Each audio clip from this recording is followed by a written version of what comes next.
어, 안녕하세요. 금방 소개받은 김필중 SA라고 합니다. 다들 점심 맛있게 드셨기를 제가 바라겠습니다. 오늘은 저희가 이제 컨테이너와 서브레스 기반의 CI/CD 파이프라인 구성하기에 대해서 이제 말씀드릴 텐데요. 먼저 이제 현대의 애플리케이션에 대해서 제가 잠시 말씀을 드리고 시작하고자 합니다. 왜냐하면 현대의 애플리케이션 개발의 접근이 바로 이제 오늘의 어떤 주제인 서버리스와 컨테이너와 밀접한 관련이 있기 때문이거든요. 현대의 애플리케이션 개발은 이제 발빠른 비즈니스 변화에 대응하기 위해 정말 뭔가 빠르게 다양한 기술을 습득해야 되고 그 기술을 활용해 가지고 저희가 비즈니스에서 필요로 하는 요구하는 요구 사항들을 빠르게 맞춰서 발빠르게 이제 시장에 나가야 되는 게 현대 애플리케이션 개발의 어떤 필요성입니다. 그런 관점에서 필요한 점들이 이제 환경 관리의 간소화라든지, 그러니까 코드 변경의 영향을 최소화한다든지, 운영 자동화, 새로운 서비스 배포 가속화, 리소스와 애플리케이션에서 통찰력을 얻기, 그다음 고객과 비즈니스를 보호하는 것들이 포함됩니다. 저희 AWS에서는 이런 것들을 어떻게 이제 해결할 수 있는지를 봤을 때 앞에 보시는 바와 같이 다양한 이제 관점에서 저희가 해결을 할 수 있는데요. 먼저 환경 관리 간소화를 위해서 저희가 서버리스 기술을 활용하실 수 있으세요. 서버리스와 마이크로 서비스 같은 경우는 AWS 람다와 이제 AWS 파게이트라는 두 개의 큰 서비스를 제공해 드리고 있으며, 그게 서버리스 형태로 개발을 하시던 마이크로 서비스 형태로 개발하실 때 손쉽게 이제 접근하실 수 있고 구성하실 수 있는 방법을 제공해 드리고 있습니다. 저희는 이 두 가지를 기반으로 해가지고 오늘의 주제인 새로운 서비스 배포를 가속화하는 방법에 대해서 좀 말씀드리도록 하겠습니다. 오늘의 나머지 부분을 이해하기 위해서는 배포를 위한 릴리즈 프로세스를 이해하실 필요가 있는데요. 크게 이제 이건 조직과 어떤 팀 또는 이제 개발자 본인만의 어떤 파이프라인 구성하는 요소들은 각기 다릅니다. 저희가 이제 마이크로 서비스를 운영하신다고 하면 같은 팀 내에서도 서비스마다 다른 파이프라인을 가질 수 있고요. 하지만 일반적으로 저희가 관찰할 수 있는 건 크게 4가지가 있습니다. 소스 단계가 있고, 빌드 단계, 테스트 단계, 프로덕션 단계가 있습니다. 소스 단계 같은 경우는 이제 자바 파일 등의 소스 코드를 체크인 해가지고 중앙 리파조트리에 저장하는 걸 말하고요. 이때 이제 코드 상호 참조, 즉 피어 리뷰 같은 것들을 포함합니다. 그다음 빌드 단계에서는 코드를 컴파일하고 유닛 테스트 같은 이제 로컬에서 진행할 수 있는 테스트를 진행하고요. 린트 같은 스타일 검증 작업뿐만 아니라 컨테이너로 이미지를 생성하는 것들을 포함하고 있습니다.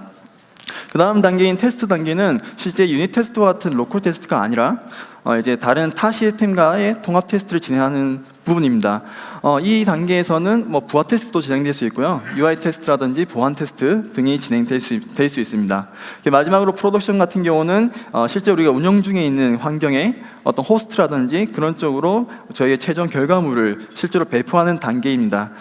저 때는 이제 어떤 중요한 점이 이제 빠른 에러 탐지를 위해서 프로덕션 코드를 지속적으로 이제 모니터링해야 되는 게 필요한 거죠. 제가 이런 과정을 전체를 좀 자동화시키기 위해서 나온 것들이 보통 우리가 CI/CD 라고 부르는 것입니다. 소스와 빌드 단계를 자동화하는 것을 지속적 통합이라고 부르고요. 소스, 빌드, 테스트, 프로덕션 이 4단계를 자동화하는 것을 보통 CD라고 부릅니다. CD 같은 경우는 이제 지속적 전달 또는 지속적 배포 2가지로 나눠서 볼 수 있는데 크게 이렇게 구분하지 않는 경우가 더 많습니다. 그리고 보통 이제 CI/CD 했을 때 지속적 배포를 말하는 경우가 많고요. 굳이 차이점을 좀 말씀드리자고 하면 지속적 전달 같은 경우는 테스트 단계까지 테스트를 끝난 결과물, 아티팩트를 가지고 있고, 프로덕션까지는 누군가의 어떤 매뉴얼한 작업을 통해서 하는 걸 말하고요. 지속적 배포 같은 경우는 프로덕션에 자동으로 배포되는 걸 말합니다. CI/CD가 중요한 이유는 이제 명확한데요. 정말 인터넷 검색하시면 정말 많은 데이터들이 나올 거예요. 그 중에 이제 퍼펫이라는 곳에서 이제 말해주는 내용인데요. 어떤 이른 버그 찾기가 가능하고 빠른 버그 수정이 가능해서 낮은 변화 실패율, 5배나 더 낮은 변화 실패율을 가지고 있을 수 있다고 합니다. 그 다음은 이제 더 빠르게 전달할 수 있는데요. 440배나 빠르게 커밋에서 백업까지의 시간을 더 빠르게 할 수 있는 거죠. 그다음 더 자주 전달을 하실 수 있고요. 그다음 개발 방해하는 요소들이라든지 빠른 기술 향상을 위해서 더 많은 시간을 새로운 기능과 코드에 투자할 수 있다고 합니다. 그럼 현대 애플리케이션 배포에서의 중요한 요소 크게 3가지를 가지고 제가 오늘 이제 말씀을 드릴 겁니다. 말씀드리고 마지막에는 이제 제가 소개해드린 것들을 활용해 가지고 어떻게 간단한 마이크로 서비스 게임을 이렇게 CI/CD로 배포할 수 있는지를 데모 형태로 보여드리도록 하겠습니다. 먼저 지역적 통합부터 좀 보도록 하겠습니다. 지역적 통합의 목표는 명확합니다. 새 코드가 체크인이 되면요, 자동으로 새 릴리즈를 시작할 수 있는 트리거링 작업을 할 수 있어야 되고요. 그다음에 일관되고 반복 가능한 환경에서 코드 빌드 및 테스트가 진행되어야 됩니다. 이래야지만 저희가 항상 동일한 환경에서 동일한 어떤 조건에서 테스트가 수행할 수 있기 때문에 버그라든지 그런 것들을 미리 일찍이 파악할 수 있는 거죠. 그 다음에 배포 준비가 완료된 그 아티팩트를 항상 보유하고 있어야지 우리 어떤 문제가 생겼을 때 바로 배포를 하던 롤백을 하던 그런 게 가능할 수 있습니다. 그다음 빌드 실패 시에 피드백 루프를 최적화, 즉 빌드가 실패가 된다면 바로 이제 알람 같은 게 와가지고 저희가 어떤 이제 수정이 어떤 결과를 어떤 빌드 에러를 발생했는지를 보고 바로바로 이제 수정할 수 있는 형태가 되는 거죠. 여기서 이 AWS는 코드 파이프라인이라는 서비스를 제공해드리고 있습니다. 코드 파이프라인은요, 빠르고 신뢰할 수 있는 애플리케이션 업데이트를 위한 지속적 전달 서비스라고 나와 있습니다. 얘가 하는 일은 저희가 앞에 말씀드렸던 4가지 단계 기억하시나요? 소스 단계, 빌드 단계, 테스트 단계, 그다음에 프로덕션 단계가 있었잖아요. 그런 것들을 제가 말씀드릴 때 어떤 팀마다, 조직마다 이렇게 다 다른 형태로 디자인한다고 했잖아요. 보통 그런 걸 우리가 파이프라인이라고 부르는데, 코드 파이프라인은 그 파이프라인을 디자인, 모델링 할 수 있는 툴이에요. 그래가지고 저희가 이제 원하는 대로, 예를 들어서 그냥 소스 코드, GitHub에서 업로드된 파일을 디텍팅한 다음에 다른 거 다 필요 없이 그냥 바로 HTML 파일을 S3에다 배포하고 싶다. 그럼 그 2단계를 코드 파이프라인에서 이제 디자인하실 수 있는 거죠. 얘 같은 경우는 이제 코드가 변경될 때마다 빌드, 테스트, 배포를 자동화할 수 있는 코드 파이프라인이라는 서비스입니다. 코드 파이프라인 지원하는 소스 단계에서 지원하는 이제 것들은요, 일단 최신 소스 코드가 체크인이 되게 되면 코드 파이프라인은 그걸 디텍팅한 다음에 파이프라인을 시작을 하게 될 겁니다. 이때 크게 2가지로 이제 생각해 볼 수 있는 게, 브랜치 기준으로 GitHub 같은 거 쓰시면 Git 쓰시면 브랜치 기준으로 어떤 변경 사항을 디텍팅할 수 있으시고요. 또는 이제 오브젝트 또는 폴더 기준으로 변경 사항을 디텍팅할 수 있습니다. 그래서 브랜치 기준으로 하는 거는 코드 커밋이라든지 GitHub라든지 그런 쪽에서 저희가 지정한 마스터 브랜치, 릴리즈 브랜치, 데브 브랜치, 그런 걸 지정해 주시면 거기서 이제 체크인이 발생하게 되면 코드 파이프라인이 시작되는 형태이고요. 오브젝트 또는 폴더 같은 경우는 아마존 S3에 우리가 지정한 디렉트 폴더에다가 버켓에 어떤 키를 가지고 있는 곳에서 변경 사항이 발생하게 되면 이제 파이프라인 시작하는 형태로 할 수 있습니다. 그래서 저희가 이제 작년 리인벤트 경 이제 새로운 이제 ECR이라는 도커 컨테이너 이미지를 저장한 리파조토리를 지원하기 시작했습니다. 이렇게 함으로써 저희가 이제 브랜치 기준, 오브젝트 또는 폴더 기준을 넘어서서 도커 태그 기준으로서 코드 파이프라인을 시작할 수 있게 되었습니다. 얘가 어떻게 이제 작업이 되는지는 매우 간단한데요. 소스 코드가 마스터 브랜치에 있고요. 그 다음에 이제 어떤 빌드 단계를 거쳐갑니다. 그럼 빌드 단계에서 이 소스 코드를 다운로드 받은 다음에 도커 이미지를 이제 만들게 될 거예요. 그럼 도커 이미지를 만든 다음에 일반적으로 도커 이제 리파조토리를 업로드하게 되는데, AWS에서는 도커 컨테이너 이미지를 저장할 수 있는 ECR이라는 서비스가 있고, ECR에 저장을 하게 되면 이제 다시 코드 파이프라인이 변경 사항을 디텍팅한 다음에 새로운 어떤 빌드라든지 테스트라든지 그 단계를 진행할 수 있는 거죠. 그럼 이렇게 코드 파이프라인을 이제 트리거링, 시작하게끔 트리거링 하는 게 어떤 게 가능한지를 보면요. 일단 클라우드 와치 이벤트가 있습니다. 클라우드 와치 같은 경우는 모니터링 툴인데요. 저희가 어떤 스케줄링을 하실 수 있고요. 그래서 매일 몇 시에 하게끔 만드실 수 있고요. 또는 이제 그 어떤 헬스 이벤트가 발생했을 때 이제 트리거링하게 만드실 수 있습니다. 예를 들어서 파게이트 같은 데서 플랫폼이 종료될 때, 또는 EC2가 다운됐을 때, 그럴 때 우리가 이제 헬시한지를 계속 보고 있다가 이벤트가 발생했을 때 이제 그 코드 파이프라인을 시작할 수 있게 되는 거죠. 그 다음에 별도의 이제 웹 후크를 지원하고 있기 때문에 도커허브라든지 아니면 그 쿠에이라든지 아트팩토리 같은 서드 파티에서 웹훅을 지원하는 서드 파티 모두는 코드 파이프라인을 이제 시작할 수 있는 방법을 이제 활용하실 수 있습니다. 그 다음에 이제 저희가 이제 생각해야 될 게 빌드 단계인데요. 빌드를 위해서 AWS에서는 코드 빌드라는 서비스를 제공해드리고 있어요. 이 같은 경우는 이제 소스 코드를 컴파일, 테스트, 패키징하는 완전 관리되는 빌드 서비스이고요. 어떤 지속적으로 확장됩니다. 무슨 말이냐면 저희가 빌드라고 하는 거는 아까 말씀드린 것처럼 일관된 환경에서 이게 빌드가 수행되어야지만 저희가 항상 동일한 결과를 얻으실 수 있거든요. 그렇기 때문에 이제 코드 빌드 같은 경우는 항상 새로운 도커 이미지를 바탕으로 해서 항상 새로운 이미지를 띄운 다음에 그쪽에서 우리가 지정한 스크립트를 기반으로 빌드라든지 테스트, 그 다음에 패키징하는 작업을 이렇게 수행해주는 서비스입니다. 이 같은 경우는 제가 아까 말씀드린 것처럼 이제 지속적으로 확장이 되는데요. 저희가 빌드를 그냥 정말 모놀리식 형태의 하나의 이제 어떤 바이너리만 만드신다고 한다면 하나의 빌드 서버를 쓰셔야 될 거예요. 하지만 이제 저희가 이제 마이크로 서비스, 현대의 어떤 모바일 애플리케이션 같은 경우는 마이크로 서비스가 어떤 최적의 이게 어떤 경험을 주기 때문에 마이크로 서비스로 서비스를 분리하고 하다 보면 서비스가 많아지잖아요. 그때는 이 빌드를 별도의 이제 파이프라인에 태워가지고 돌려야 돼요. 그럴 때 이제 코드 빌드 같은 경우는 이제 빌드 속도를 빠르게 하기 위해서 자동으로 확장되는 기능을 가지고 있습니다. 그리고 얘는 이제 서버레스 형태로서 관리할 빌드 서버 필요 없으시고요. 그냥 이제 바로 시작만 하시면 알아서 컨테이너가 띄워가지고 우리가 지정한 작업이 수행되게 되죠. 네. 그리고 각 빌드는 일관된 불변 환경에서 이게 진행이 되고요. 그렇기 때문에 아까 제가 말씀드린 것처럼 항상 동일한 결과를 얻으실 수 있게 될 거예요. 동일한 이제 인풋에 의해서는. 그다음에 모든 공식 코드 빌드 이미지는 이제 도커랑 AWS CLI를 포함하고 있습니다. 제가 아까 전에 컨테이너 이미지를 이제 만들기 위해서 도커를 이제 설치를 하고 해야 되는 작업들이 필요한데 코드 빌드에서 지원하고 있는 이미지는 도커랑 AWS CLI를 포함하고 있기 때문에 AWS 서비스와의 어떤 인티그레이션이라든지 도커를 사용한 어떤 이미지를 만든다는 건지 그런 것들을 손쉽게 하실 수 있습니다. 그 다음에 저희가 제공해드리는 플랫폼들이 몇 가지가 있지만 그게 아니라 직접 도커 이미지를 만드셔가지고 그걸 바탕으로 이제 코드 빌드를 실행할 수 있기 때문에 원하시는 어떤 환경을 모두 이렇게 만드실 수 있다고 보시면 됩니다.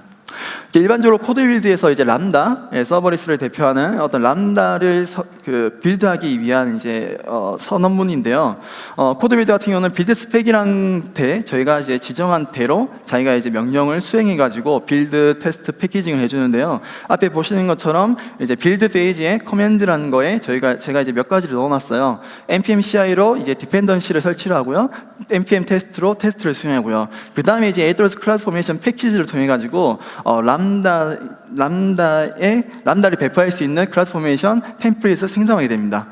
저걸 통해 가지고 저희는 손쉽게 람다 관련된 람다의 리소스를, 즉 람다 펑션이라든지 컨피그레이션이라든지 그런 것들을 쉽게 AWS 클라우드에 만드실 수 있게 되는 거죠. 그 다음 도커 이미지를 만드는 거는 도커를 로컬에서 사용하실 때 그와 똑같은 명령을 실행하시면 됩니다. 앞에 보시는 것처럼 일단 ECR이라는 리파지토리에 로그인을 하게 되고요. 도커 빌드를 통해서 빌드를 수행합니다. 그 다음에 패깅을 달아주시고요. 그 다음에 도커 푸시를 통해 가지고 리파지토리에 이제 저희가 빌드한 그 이미지를 이제 업로드 해주는 거죠. 이렇게 해가지고 저희가 지속적 통합을 수행하실 수 있게 되고요. 그 다음 지속적 배포입니다. 지속적 배포 같은 경우는 이제 테스트를 위해서 스테이징 환경에 새로운 변경사항을 자동으로 배포하는 겁니다. 제가 말씀드린 것처럼 프로덕션까지 갈 수 있지만 우리가 일반적으로 빌드 단계까지가 이제 CI가 하는 일이었고 CD는 그 이후에 스테이징 환경까지 가서 로컬 테스트를 넘어 타 시스템과의 어떤 통합 테스트라든지 유닛 테스트라든지 최종적으로 프로덕션에 가는 아티팩트를 만드는 그런 이제 과정이기 때문에 새로운 변경사항을 자동으로 배포하기 위함입니다. 이 같은 경우는 고객의 사용성에 전혀 영향을 없게 해야 되고요. 그래야지만 실제 우리가 서비스 사용 중에 이제 제로 다운이라고 말을 쓰죠. 제로 다운 패치라고 저희가 전혀 사용자의 어떤 경험에는 영향을 없이 배포를 할 수 있게끔 해야 됩니다. 그 다음에 고객에게 어떤 신속하게 이렇게 우리가 새로운 기능이라든지 아니면 버그라든지 피드백을 수용한 결과물을 전달하는 게 이 지속적 배포의 목적이라고 볼 수 있습니다. 이를 위해서 AWS에서는 코드 디플로이라는 서비스를 제공해 드리고 있어요. 코드 디플로이 같은 경우는 제가 그 지속적 배포에서 가장 핵심인 실제 인스턴스 이게 이제 스테이징이 될 수도 있고 데브가 될 수도 있고 실제 프로덕션이 될 수도 있고 그쪽에 우리가 원하는 아티팩트를 배포해주는 실제로 위치시켜주는 그런 서비스라고 보시면 됩니다. 그래서 얘는 이제 모든 인스턴스와 람다로 코드 배포를 자동화하실 수 있게 되고요. 애플리케이션 업데이트의 어떤 복잡성을 매우 간단하게 만들 수 있습니다. 그리고 이제 우리가 그냥 코드를 배포하거나 이제 결과물 빌드 바이너리를 배포할 때 고려해야 될 게 얼만큼 잘 배포를 하는지가 아니거든요.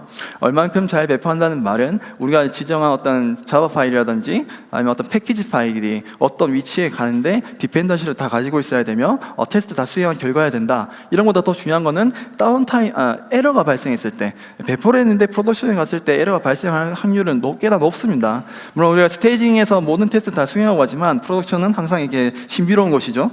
그렇기 때문에 이제 에러가 발생하면 그걸 가능한 빨리 이제 판단한 다음에 파악하신 다음에 이걸 롤백을 할 수 있어야 되잖아요. 그래서 얘는 오류 감지 시 자동으로 롤백하는 기능을 가지고 있습니다. 그 다음에 이제 아마존 EC2는 물론 람다라든지 아니면 온프레미스 서버에 직접 배포하실 수 있으세요. 온프레미스 서버 같은 경우는 당연히 에이전트를 설치를 해주시면 코드 디플로이가 그 에이전트와 통신을 해가지고 배포 작업을 진행하실 수 있습니다. 코드 디플로이에서 람다 배포는요, 그 함수 가중치 별칭이라는 게 있습니다. 람다에서는 별칭이라는 게 중요한데요. 별칭은 엘리어스라고 해가지고 보통 우리가 이제 이 람다는 코드잖아요. 펑션이잖아요.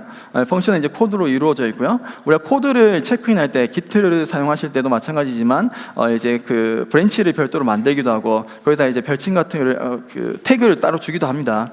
그것처럼 이제 람다 함수에도 이제 어떤 이제 별칭을 줄 수 있고요. 그 별칭에 가중치를 줘가지고 트래픽을 시프팅하실 수 있으세요. 그게 무슨 말이냐면 보통 일반적으로 제가 좀 이따 말씀드리겠지만 라이브라는 이제 태그를 주고 데브라는 태그를 줬을 때 여기서는 별칭이죠. 라이브라는 별칭을 주고 태그라는 별칭을 줬을 때 라이브로는 지금 90%의 트래픽을 보내고 데브라는 곳에는 10%의 이제 트래픽을 보내는 그런 트래픽의 이동을 하실 수 있게 됩니다. 그다음 이때는 이제 사용하는 전략이 두 가지가 있는데요. 카나리 배포랑 리니어 배포 두 가지가 있습니다. 카나리 같은 경우는 이제 10분 동안 트래픽의 10%만 이동을 하고 그 이외 나머지를 이동하는 형태예요. 즉 우리가 이제 지정한 이제 퍼센테이지만큼 어떤 지정한 기간만큼 그 퍼센테이지의 트래픽만 이동시켜 놓고 나머지 그 10분이 지나면 나머지 트래픽을 다시 우리가 원하는 대로 이제 돌려주는 형태고요. 리니어 같은 경우는 매 10분마다 10%씩 증가하면서 이제 트래픽을 이동해주는 형태예요. 그리고 얘 같은 경우는 이제 유효성 검사 후속을 지원하기 때문에 배포하는 각 단계에서 어떤 별도의 테스트를 수행하실 수 있어요. 무슨 말이냐면 우리가 이제 트래픽을 이동시켜가지고 새로운 이제 펑션으로 갔는데 그 펑션에서 과연 이제 테스트 트래픽을 흘려보냈을 때 제대로 동작하는지를 다시 한번 확인할 수 있는 거죠. 그다음 또 후크가 실패하게 되면 클라우드워치 이벤트를 발생시켜가지고 롤백도 바로 가능하시고요.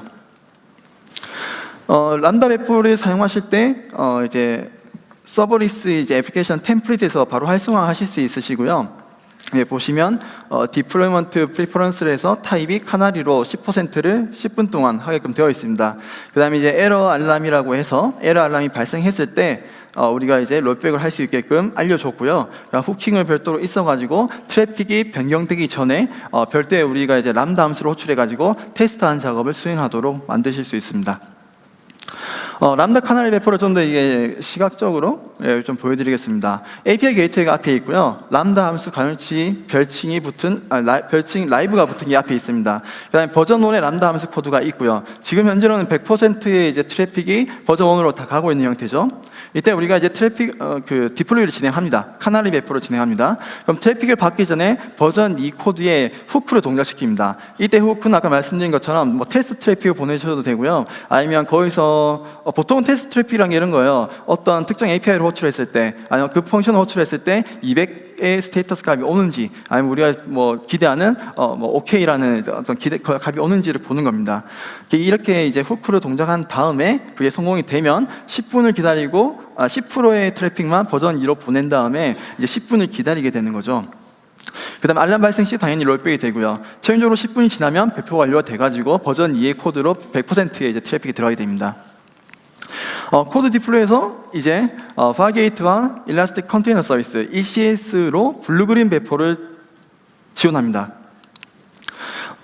코드 디플로이에서 ECS 블루그린 배포는요, 일단 저희가 제공하게 드리고 있는 컨테이너 기반의 서비스는 기본적으로 블루그린 배포를 하실 때 이제 로드 밸런서를 많이 활용합니다. 일단 그린 작업을 프로비저닝 하고 로드 밸런스에서 트래픽을 전환하는 작업을 수행하게 되거든요. 혹시 블루그린이 어떤 건지 잠시 제가 좀 언급해 드리면요. 보통 우리가 배포를 할 때 지금 운영하는 것들에 최소한의 영향을 주면서 해야 되기 때문에 블루라고 하는 현재 이제 환경이 있고요. 그린이라고 하는 새로운 환경, 이 새로운 환경은 새로운 코드가 디플로이된 환경이겠죠. 이게 동시에 두 개를 띄웁니다. 그래서 그린 그 환경에서 우리가 별도의 테스트를 수행하시고요. 이때는 우리가 직접 뭐 QA 하시는 분들이 붙으셔가지고 작업해도 되고, 아니면 실제 프로덕션 코드를 조금 받아가지고 작업하셔도 되고요. 그렇게 진행하신 다음에 문제가 없다라고 하면 이 전체 블루로 들어오는 트래픽을 이제 그린으로 옮겨주는 그런 거를 블루그린 배포라고 하거든요. 이 작업을 하기 위해서 그린 작업을 먼저 프로비저닝 해야겠죠.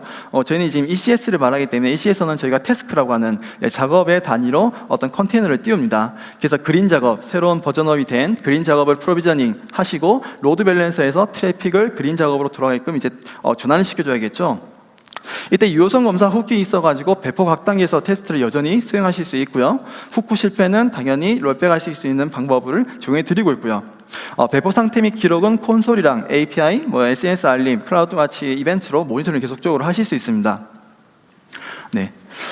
그래서 코드 디플로이 같은 경우는 또 앱스펙이라는 예물 형태의 컨피그 파일을 사용하게 되는데요. 지금 앞에 보이는 것은 ECS 배포를 하기 위해서 앱스펙을 구성해 놓은 겁니다. 보시면 이제 프로퍼티에다가 태스크 데피니션이 있고요. 지금 마이 태스크 데피니션이라고 해서 태그 8로 붙은 것들을 이제 앞으로 배포를 할 때 사용하고 싶다는 말을 하는 거죠. 그다음 로드 밸런서에 정보를 넣어줍니다. 현재 이제 로드 밸런서 이름이 뭐고 포트가 뭔지를 지정해주면 이제 코드 디플로이가 알아서 ECS로에 배포를 해주는 거죠. 또 이걸 좀 더 보기 좋게 말씀드리면요. 일단 이제 애플리케이션 로드 밸런서가 앞에 있습니다. 그 다음에 프로덕션 트래픽을 받는 리스너가 있어요. 이 리스너는 보통 80번 포트로 진행을 하게 되고요. 그 다음에 리스너를 통해서 우리가 지정한 이제 트래픽을 옮길 대상 그룹이 있습니다. 대상 그룹은 지금 블루 작업인 버전 1 코드로 모든 트래픽을 보내고 있는 단계예요. 지금 옆에 이제 파게이트 서비스로 나와 있는데 파게이트뿐만 아니라 ECS도 가능한 형태입니다. 이제 우리가 이제 이 다음부터 이제 배포를 진행하는 거죠. 배포를 진행했을 때 일단 대상 그룹 두 번째를 생성을 하게 되고요. 그와 동시에 테스트 트래픽을 이제 받을 90,000 포트의 리스너를 추가를 합니다. 이렇게 해서 이제 리스너랑 대상 그룹 두 개를 이제 만들게 되고요. 이 다음에 이제 그린 작업인 버전 2 코드를 가진 그린 작업을 프로비저닝 합니다. 이때 대상 그룹은 그린 작업으로 이제 연결이 되어 있어야겠죠. 그 다음에 그 테스트 트래픽 리스너를 통해서 9,000 포트를 통해서 모든 테스트 트래픽을 흘려보냅니다. 그러면 대상 그룹 2를 통해 가지고 그린 작업이 실제 수행이 되고 거기서 이제 어떤 결과가 나오는지를 우리가 이제 확인할 수 있게 되겠죠. 모든 게 좀 잘 되었다라는 이제 생각이 들면 이제 트래픽 전환 작업을 이제 시작합니다. 그럼 프로덕션 리스너 80번 포트가 대상 그룹 1을 가리키고 있었는데 이제는 이제 대상 그룹 2를 가리키게 함으로써 프로덕션 트래픽을 이제 대상 그룹 2를 통해서 그린 작업으로 넘기게 되는 거죠. 당연히 알람 발생 시 바로 롤백이 가능합니다. 이렇게 가지고 다 완료가 된다면 이제 블루 작업은 서서히 드레이닝 돼가지고 이제 사라지게 되는 그런 형태로 저희가 코드 디플로이를 사용해서 컨테이너 이미지들도 배포 가능하십니다. 여기서 중요한 것들을 제가 말씀해 드리고 싶은데요. 이게 컨테이너 이미지 태깅이 정말 중요해요. 왜냐면 이제 배포 중이 아닌 각 컨테이너가 시작될 때 도커 태그가 이제 해석되거든요. 무슨 말이냐면 저희가 이제 배포를 하실 때 컨테이너가 딱 뜨게 될 때 이 이미지에 대한 태깅이 뭔지를 리졸빙하게 됩니다. ECS를 포함한 모든 컨테이너의 이제 오케스트레이션 도구들은 금방 말씀드린 것처럼 컨테이너 시작될 때 태그가 리졸브 되거든요. 이는 이제 스케줄된 작업이라든지 컨테이너가 죽어서 새로 띄운다든지 그런 작업이 있을 때마다 우리가 이제 리파저트리에서 이미지를 당겨와 가지고 태그를 이제 그때 해석한다는 말입니다. 만약에 우리가 여기서 레이티스트라든지 프로덕션이라는 이제 태그를 단 이미지를 배포를 하게 되면요, 프로덕션에 우리가 테스트하지 않은 그런 코드가 배포될 가능성이 생기게 됩니다. 그래서 가능하면 배포 시 고유한 변경 불가능한 태그를 사용하기를 권장드립니다. 예를 들어서 이게 좋지 않은 상황인데요. 보시면 일단 파게이트 서비스에서 컨테이너가 몇 개가 돌아가고 있습니다. 이때 이 이미지로서 우리가 레이티스 태그를 줬다고 하겠습니다. 이미지를 밑에 보시면 지금 이제 1111이라고 레이티스트 버전이 있죠. 근데 우리가 만약에 이 버전인 레이티스트 버전을 새로 이미지를 푸시했어요. 이 상황에서 이때까지는 좋아요. 하지만 우리가 이제 어떤 이벤트가 발생했을 때, 즉 대표적으로 이제 스케일 없이 그럼 컨테이너는 이제 그 파게이트는 컨테이너를 더 띄우게 되는데, 이때 실행되는 이제 새로운 컨테이너들은 2를 단 레이티스 버전이기 때문에 2를 단 컨테이너가 띄우게 됨으로써 지금 우리가 동작하고 있는 컨테이너와 새로 띄운 컨테이너의 이제 차이가 발생하게 되는 거죠. 그리고 이 컨테이너는 우리가 실제로 테스트를 헤비하게 하지 않은 거기 때문에 문제가 발생될 소지가 있는 겁니다. 그럼 어떻게 하냐? 그럼 이걸 위해서 저희는 두 가지 정도의 방법을 사용하실 수 있는데, 빌드 아이디를 사용하시거나 아니면 이제 SHA-256 다이제스트를 사용하시는 거예요. 이걸 사용하시게 되면 얘네들은 이제 변경 임뮤터블, 변경 불가능한 태그이기 때문에 항상 동일한 이미지를 사용하게 됩니다. 그리고 이제 빌드를 하실 때 얘를 이제 그 SHA-256 다이제스트도 그렇고 빌드 아이디도 그렇고 생성해 내실 수 있으세요. 제가 이제 슬라이셔에 나중에 자료가 공유될 거기 때문에 앞에 내용을 보시고 나중에 보시고 이거를 활용하시면 항상 이제 새로 이뮤터블한 태그를 이렇게 만드실 수 있다는 걸 좀 아시면 좋을 것 같아요. 이렇게 이제 변경 불가능한 걸로 우리가 태그를 이제 달게 되면요, 앞에 보신 것처럼 기존의 1111 태그로 단 것들이 동작하고 있는 상황에서 새로운 이미지 푸시를 또 2로 하게 되고요. 뭐 어떤 이벤트가 발생하더라도 항상 111 버전을 그대로 이제 이렇게 띄우기 때문에 전혀 문제 없이 저희가 이제 프로덕션에 전혀 문제 없이 서비스를 하실 수 있고요. 최종적으로 우리 어떤 테스트를 별도로 진행하신 다음에 만족스러우신다면 저걸 이제 바꾸시게 되는 거죠. 네. 이렇게 해서 저희가 지속적 배포를 말씀드렸고요. 이제 마지막으로 이제 코드형 인프라를 제가 좀 설명해 드리겠습니다. 코드로 관리하는 인프라의 목표는 앞에 보시는 것처럼 인프라 변경 사항을 반복적이고 예측 가능하게 하기 위함입니다. 인프라가 생각보다 특히나 AWS 같은 경우는 정말 많은 서비스들이 있어요. 제가 보통 이제 서비스라고 하는 거랑 리소스는 좀 구분을 해야 되는데요. 서비스는 EC2 서비스, S3 서비스 같은 거예요. 그럼 S3에서 리소스 같은 경우는 버킷이 되는 거 있죠. 네. 그다음 EC2에서 어떤 이제 리소스라고 부를 수 있는 거는 뭐 시큐리티 그룹이라든지 그런 게 될 수 있는 거고요.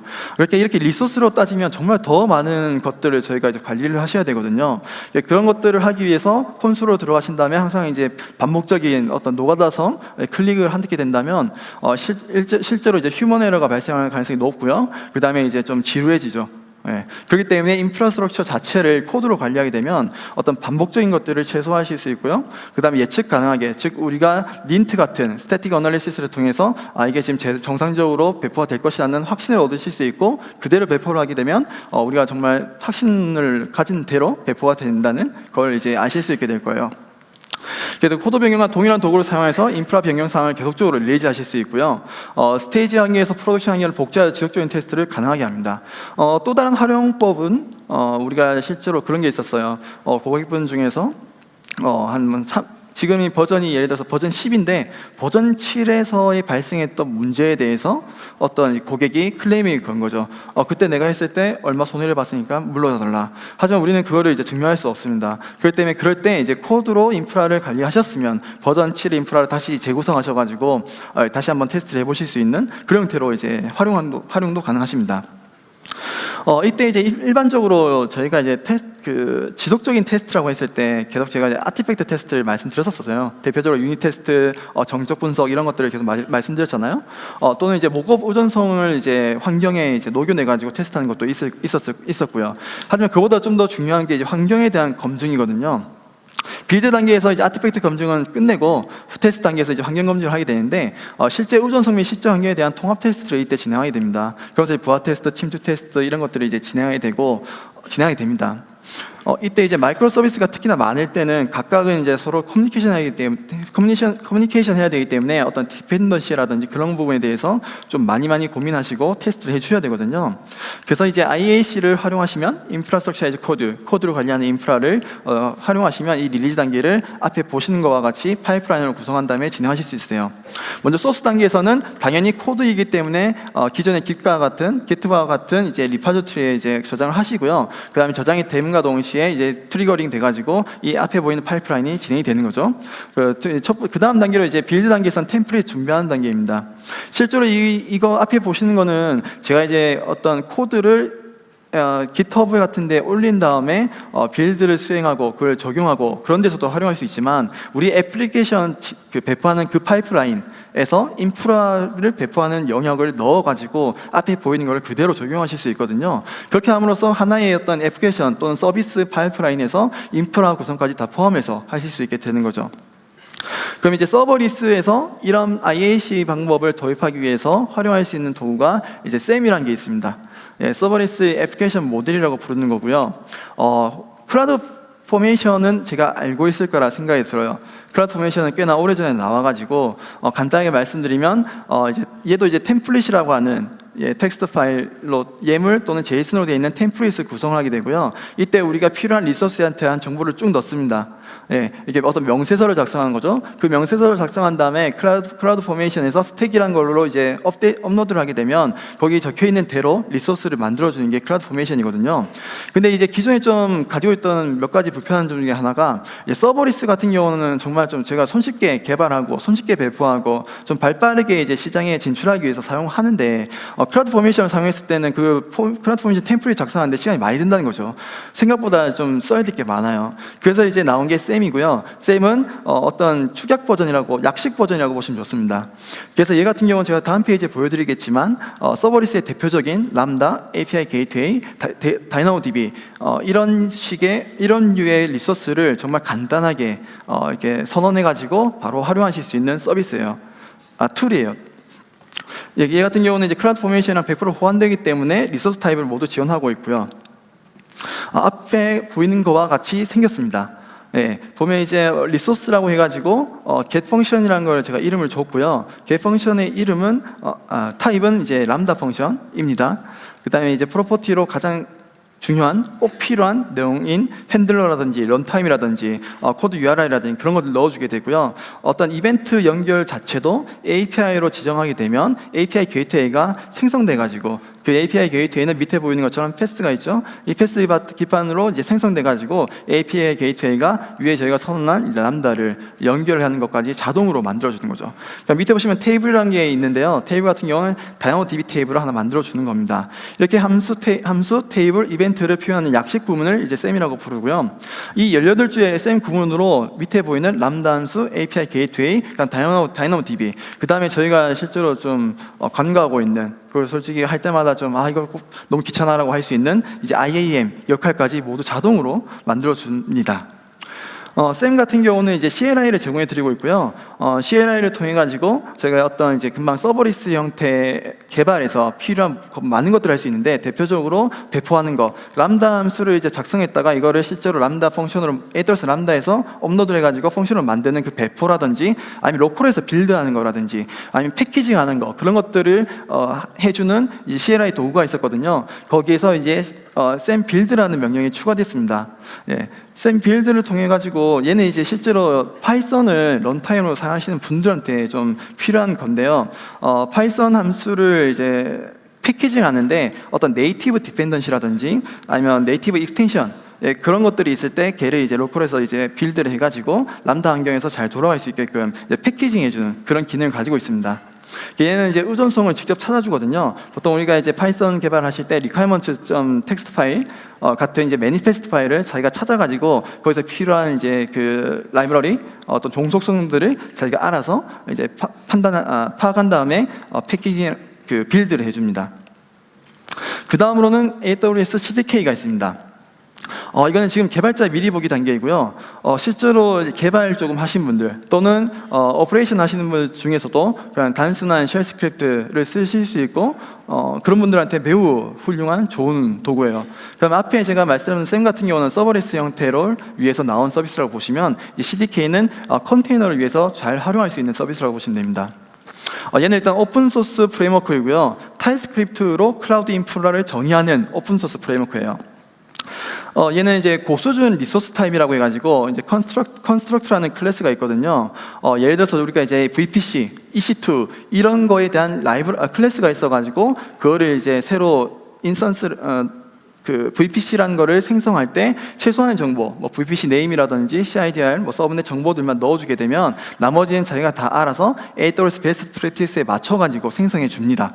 그렇기 때문에 코드가 매우 이제 좀 짧아지고요.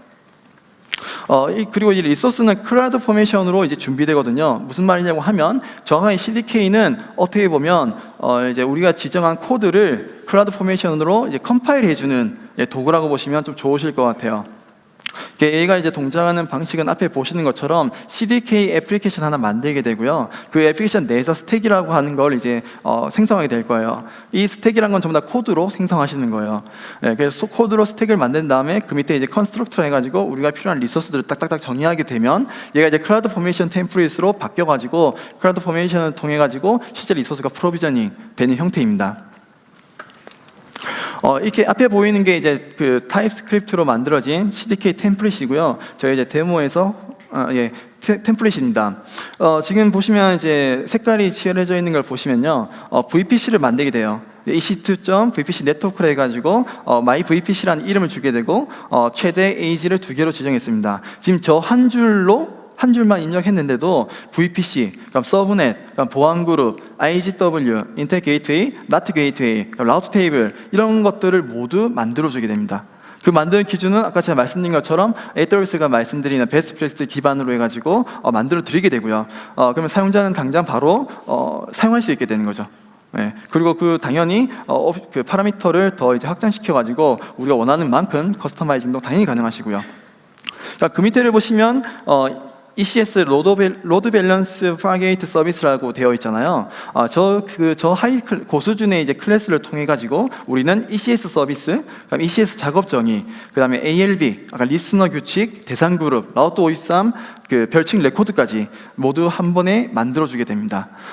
그래서 이걸 사용하게 되면 정말 좀 손쉽게 인프라를 구성하실 수 있거든요. 제가 오늘 이제 장표를 준비하지 않았는데 이제 CDK라는 이제 CLI 도구를 통해서 이제 그 앞에 작업들을 진행하게 되면 마치 소스 코드 변경 사항을 확인할 수 있는 Git 스테이터스 같이 인프라 변경이 어떻게 될 것이며 그게 어떤 영향을 줄 건지를 다 이제 가시적으로 보여주게 돼요.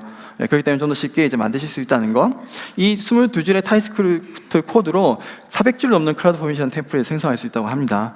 그만큼 CDK는 어떤 이제 반복적인 작업을 최소화시킬 수 있고 좀 복잡한 것들을 정말 간단하게 만들 수 있는 거죠. 그다음 이제 애플릿이라고 부르는 게 있는데 앞에 보신 것처럼 리소스를 저희가 지금 타입스크립트라는 랭귀지 코드로 작성했잖아요. 하지만 기존에 하시던 것처럼 이제 예물 형태로도 이렇게 사용하실 수 있게끔 타입스크립트 클래스의 예물 버전이라고 보시면 됩니다. 얘 같은 경우는 이제 고수준 리소스 타입의 동일한 이제 컨스트럭처를 그대로 사용하실 수 있고요. 이 CDK를 통해서 파이프라인을 모델링 하시면 어떤 객체 지향 언어를 사용하기 때문에 복사 붙여넣기를 최소화하실 수 있고요. 그 다음에 어떤 하나의 클래스에서 마이크로 서비스 파이프라인 모양을 정의를 하시고 여러 파이프라인에서 동시에 사용하실 수 있습니다. 그렇기 때문에 어떤 정말 반복적인 부분을 최소화시킬 수 있는 거죠.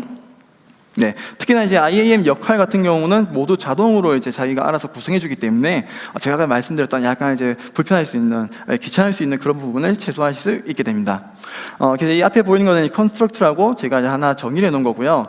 정의한 내용을 보면 하는 거는 코드 파이프라인을 만드는데 코드 파이프라인에서 지금 GitHub 연결하는 부분만 나와 있어요. 그 밑에 보시면 이제 뭐 빌드라든지 테스트라든지 그 밑에 이제 코드들은 있고요. 이거를 이제 하나의 컨스트럭터로 만들어 두시게 되면 하나의 스택 안에서 여러 번 재사용함으로써 우리가 원하는 만큼 마이크로 서비스 개수만큼 정말 손쉽게 파이프라인을 쫙 구성하실 수 있게 되는 거죠. 그래서 이제 CDK CLI로 이제 CDK 템플릿을 합성이랑 배포하실 수 있게 되고요. 저희서 CDK 신터사이즈라고 이제 합성이라는 것은 클라우드 포메이션 템플릿으로 바꿔주는 걸 얘기를 합니다. 그래서 그렇게 이제 바꿔주고 디플로이를 하게 되면 우리가 이제 코딩 하신 대로 쭉 AWS에서 이제 그대로 리소스가 만들어지게 되는 거죠.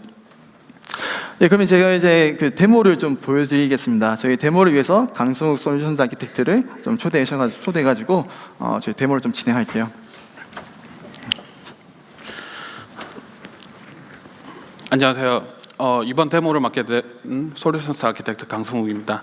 앞서 김필종 솔루션스 아키텍트가 설명을 한 것과 같이 컨테이너와 서버리스에서의 그러한 CI/CD를 어떻게 구현하고 배포를 하는지에 대해서 간략하게 한 10분 정도 데모를 통해서 여러분들에게 인사이트를 전달해 드리도록 하겠습니다.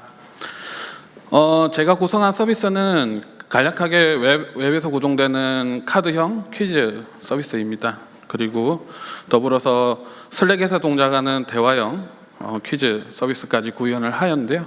이 두 가지 서비스들을 어떻게 구현하고 배포를 하고 관리를 하는지에 대해서 간략하게 설명드리도록 하겠습니다. 크게 이 서비스는 뒷단에 3개의 스택으로 아키텍처가 그려져 있습니다. 가장 중요한 백엔드 API 서비스가 존재합니다. 이 API 서비스는 ALB와 파게이트 그리고 다이나모DB를 사용하게 되어 있는데요. 그리고 웹 어플리케이션에서는 라우터 53과 S3 스태틱 웹 호스팅으로 프론트엔드가 구성이 되어 있습니다. 여기서 필요로 하는 데이터들은 다 백엔드의 RESTful API로 정보를 전달을 받아서 구동이 되게끔 되어 있으며, 그리고 챗봇 서비스인 슬랙을 이용해서 저희 아마존 렉스 그리고 서버리스에서 가장 중추적인 서비스인 람다를 이용해서 그러한 대화형 서비스들을 간략하게 구현을 하였습니다. 데모를 한번 간략하게 보여드리도록 하겠습니다. 데모는 간단하게 웹페이지에서 구동되는 서비스를 우선 보여드릴 텐데요. 난이도에 따라서 카드가 존재하고 이 카드를 클릭을 하게 되면 이렇게 질문이 나오게 됩니다. 그리고 한 번 더 클릭을 하게 되면 답변이 나오는 아주 간단한 형식의 그러한 웹페이지로 구성이 되어 있고요. 그리고 그 다음으로 설명을 드렸던 슬랙으로 하는 그 대화형 게임 같은 경우에는 슬랙의 앱 인테그레이션 앱을 통해서 렉스와 람다를 연결하여서 대화형으로 게임을 진행할 수 있게 구현을 하였습니다. 아마존 렉스와 람다를 이용하면 이러한 대화형 챗봇 시스템까지 간단하게 구현을 할 수가 있는데요. 아마존 렉스는 저희의 AIML 서비스, 매니지드 서비스로서 간략하게 사용을 하실 수 있는 서비스입니다. 이렇게 어터런스와 슬롯들을 이용해서 질문과 답변에 대해서 미리 정의를 하고 그런 것들을 손쉽게 처리할 수 있는 그런 서비스들을 구축하실 수가 있습니다. 그 백엔드에는 RESTful API를 제공하고 있습니다. RESTful API는 간단하게 질문과 답변이 나오게 되어져 있습니다. 그래서 이 질문과 답변을 이용해서 웹페이지에서 퀴즈 서비스를 제공을 하고 있고요. 이러한 RESTful API 서비스는 컨테이너 서비스인 파게이트로 이루어져 있습니다. 그러한 파게이트들을 제가 수동으로 다 일일이 구성하는 것이 아니라 앞서 김필중 솔루션 아키텍트가 설명한 CDK를 이용해서 다 일괄적으로 자동으로 배포를 하게 구성을 하였습니다. 그 코드를 살짝 살펴보겠습니다. 여러 가지 스택으로 제가 구성을 하였고요. 백엔드에 파게이트 관련된 코드를 보자면 타입스크립트로 이루어진 것을 보실 수가 있고, 필요로 하는 라이브러리들을 임포트하고 필요로 하는 자원들을 다 생성을 하는 이런 설정들을 보실 수가 있을 것입니다. 그래서 파게이트 설정까지 이렇게 다 설정을 해서 배포를 하면 클라우드 포메이션 템플릿으로 배포가 되고요. 앞서 설명드린 것처럼 야물 파일로 선언적인 선언을 통해서도 자원을 배포하실 수가 있습니다.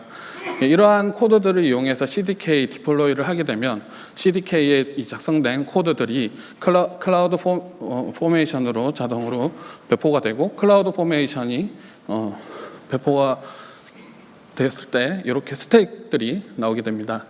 이런 스택들이 생성이 되면서 제가 필요로 하는 그러한 자원들이 자연스럽게 자동으로 배포가 되게 되어지는 것이고요. 리소스 같은 것들을 확인해 보시면 람다 펑션이나 코드 디플로이 그리고 클라우드 워치 알람 같은 이런 세세한 설정들이 다 배포가 되는 것을 보실 수가 있습니다. 클라우드 포메이션을 이용함으로써 여러분들이 필요로 하는 인프라를 손쉽게 배포하실 수가 있습니다. 그런 것들을 도와주는 게 CDK이고요. 마찬가지로 클러스터 ECS 콘솔에 확인을 하시면 아까 설정한 것과 마찬가지로 파게이트 서비스가 테스트와 프로덕트 환경으로 같은 설정으로 배포가 된 것을 확인하실 수가 있습니다. 이렇게 필요로 하는 인자들이나 이런 것들을 일일이 다 수정하시는 게 아니라 코드에 블록으로서 설정을 해서 손쉽게 컨트롤하실 수가 있고요. 챗봇 서비스에는 서버리스로 동작을 한다고 말씀을 드렸는데 람다로 동작을 하고 람다 어플리케이션에서 이렇게 구현을 하고 있습니다. 그래서 지금 현재 데모는 SAM 템플릿으로 구현이 되어 있고, 여러분들은 SAM CLI나 여러 IDE를 통해서 구현을 하실 수가 있습니다. 이렇게 디플로이먼트 같은 것들도 다 확인을 하실 수가 있고요. 람다 펑션들을 살펴보게 되면 당연히 람다 구성들이 다 자동화되어 있고 필요로 하는 코드들이 다 직접 들어가 있는 것을 확인하실 수가 있습니다. 마찬가지로 이러한 람다 또한 제가 일일이 다 설정하는 것이 아니라 이제 CDK 이러한 환경에서 샘 템플릿으로 선언을 한 이 템플릿 파일을 통해서 배포가 되게 되어져 있습니다. 이렇게 서버리스 펑션이라고 해서 람다 관련된 설정들이 이렇게 구성이 되어 있고 이런 것들을 통해서 배포가 되게 됩니다. 이 까나리 10% 5minut이라는 설정을 통해서 카나리 배포로 이루어져 있고 10%가 5분 동안 트래픽을 지속을 하고 나중에는 전부 다 넘어가는 형식으로 이 람다 어플리케이션 설정 자체가 그렇게 구현이 되어져 있습니다. 이제 코드 파이프라인을 통해서 그러한 이제 CDK에서 클라우드 포메이션으로 넘어온 자원들을 일률적으로 이렇게 배포하는 것들을 보실 수가 있는데요. 이러한 코드 파이프라인을 통해서 여러분들이 필요로 하는 테스트 환경이나 프로덕트 환경에 대한 배포, 통합, 테스트 이런 것들을 한꺼번에 다 하실 수가 있습니다. 파이프라인 또한 CDK로 다 구성이 되어져서 자동으로 배포가 되어져 있는 부분들이고요. 그렇다면은 제가 한번 퀴즈를 수정을 한번 해보겠습니다. 실제적으로 퀴즈는 JSON 파일로 구성이 되어져 있고 영어로 되어 있는 퀴즈를 제가 한글로 변경을 한번 해보겠습니다. 이렇게 한글로 변화를 하고 제가 코드를 커밋을 하면 GitHub에 연결되어 있는 코드 파이프라인들이 동작을 하게 되고 거기에 필요로 하는 동작들이 자연적으로 트리거가 돼서 전체적인 인프라에 배포가 되는 그러한 동작으로 구성이 되어져 있습니다. 그렇게 CDK는 이런 구성들이 여러분들이 좀 더 편리하고 강력하게 관리하고 배포하실 수 있도록 도와드리는 라이브러리고요. 이런 것들을 이용하시면은 훨씬 더 인프라 아키텍처를 구현하실 때 좀 더 능동적이고 편리하게 구성을 하실 수가 있을 겁니다. 이렇게 커밋을 하게 되면 커밋이 이루어지게 되고 코드 파이프라인에서 확인을 해보면 얘가 트리거가 돼서 동작을 하는 것을 보실 수가 있습니다. 깃의 커밋 내용이나 넘버들, 메시지들을 확인하실 수가 있고요. 이런 배포들이 일괄적으로 이렇게 진행이 되어져 있습니다. 그래서 배포가 다 테스트와 프로덕트 이런 식으로 다 진행이 되고 나면 웹 서비스에서 변경된 퀴즈 내용을 확인하실 수가 있습니다. 아까 한글로 변환을 했었는데요.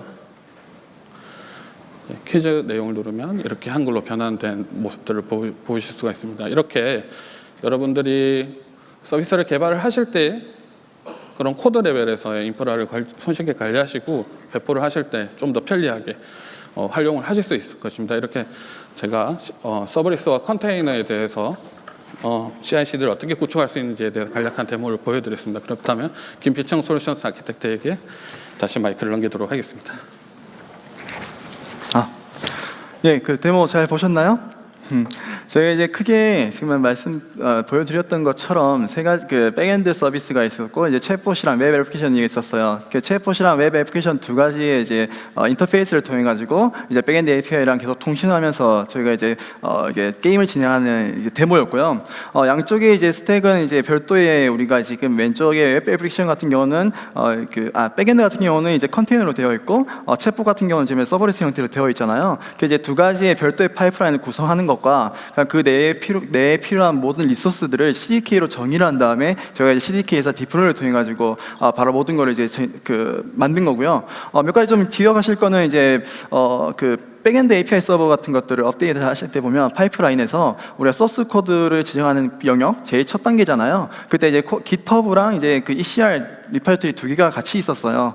그래서 우리가 이제 소스 코드를 변경하게 되면 얘가 이제 그걸 코드를 받아가지고 빌드 이미지를 도커 이미지를 빌드를 하고요. 그리고 다시 이제 ECR로 올리게 되고요. 그럼 다시 ECR로 인해서 이 파이프라인 다시 재가동돼가지고 다시 배포되는 그런 형태로 되어 있는 거죠. 그다음 CDK 같은 경우는 제가 좀 간단하게 보여드렸는데 실제로 이 소스 코드는 공개되어 있는 거라서 보시면서 조금 이렇게 어떻게 만들어졌는지 확인하실 수 있을 것 같습니다. 이렇게 이제 서버리스와 컨테이너를 위한 AWS 개발자 도구는 지속적으로 이제 발전하고 만들어지고 있습니다. 코드 파이프라인이랑 클라우드 포메이션에서 람다를 지원하는 것부터 시작해가지고 코드 디플로이에서 롤링, 그다음에 블루그린 람다 배포 지원까지 쭉쭉쭉 와가지고 현재는 이제 컨테이너 관련된 서비스에 대한 그 배포도 지원하게 되고요. 이렇게 이제 AWS에서는 서버리스와 컨테이너가 얼마나 중요한지를 알고 있으며 그와 관련된 이제 서비스들, 도구들을 지속적으로 만들고 있습니다. 그리고 이제 오늘 말씀드렸던 것 중에서 크게 두 가지 좀 아시면 좋을 게 이제 서버리스를 위해서는 SAM이라는 것들을 활용할 수 있다는 것과 그 다음에 이제 CDK를 활용해서 컨테이너의 배포 자동화를 쉽게 하실 수 있다는 거, 그 정도를 좀 알아주시면 참 좋을 것 같습니다. 이렇게 아마존은 지속적으로 이제 어떤 애플리케이션 개발 요구를 가장 잘 지원하는 클라우드를 구축하고 있으며 하이퍼바이저 레이어부터 애플리케이션 구축 레이어가 이렇게 전체 스택에 대해서 이제 혁신하고 있습니다. 계속 지켜봐 주시면 좋겠으며 이렇게 마무리하도록 하겠습니다. 감사합니다.